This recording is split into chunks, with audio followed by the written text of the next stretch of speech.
Hi guys, welcome to my vlog. Sa nagbabalak po ng bumili ng Gigabit A520M KV2.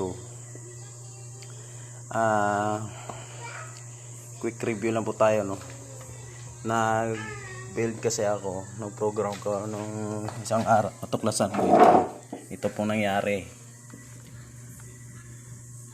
May issue po siya pagdating sa mga RAM. Yung first slot ng RAM, yan, kung makikita nyo, tumatama yan yung heatsink doon sa dito sa cover ng heatsink cooler ito sa fan. Kaya kung gumagamit kayo ng AMD na Ryzen, sa isa ang fan naman lang yan, yung itong ganitong fan, iwan ko lang sa sa Intel heatsink na cover niya kung tumatama ba. Pero sa mga AM4 na motherboard, kasi AM4 to, siyempre gagamit kayo ng mga Ryzen.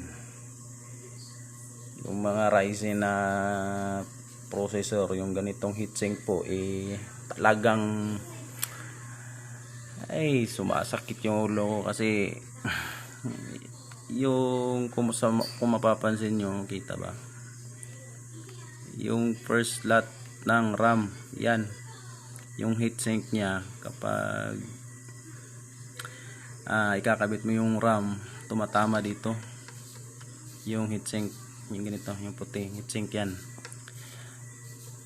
Pag isasalpak mo, tabingi yung RAM, masisira yung pin. Kaya yung ginawa ko, nilagay ko sa second slot. Kaya sa nagbabalak dyan na walang plano mag may solusyon naman talaga ito. May solusyon to. Yung liquid cooling. Yan.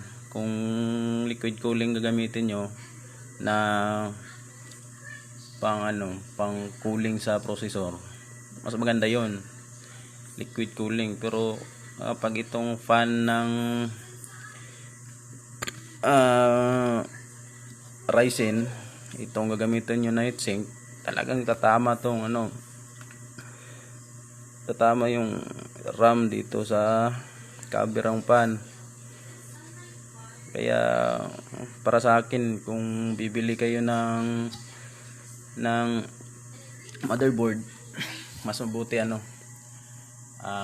B450 na lang na MSI, mas maganda yun. Medyo mahal nga lang, pero para sa akin compatible siya sa cover ng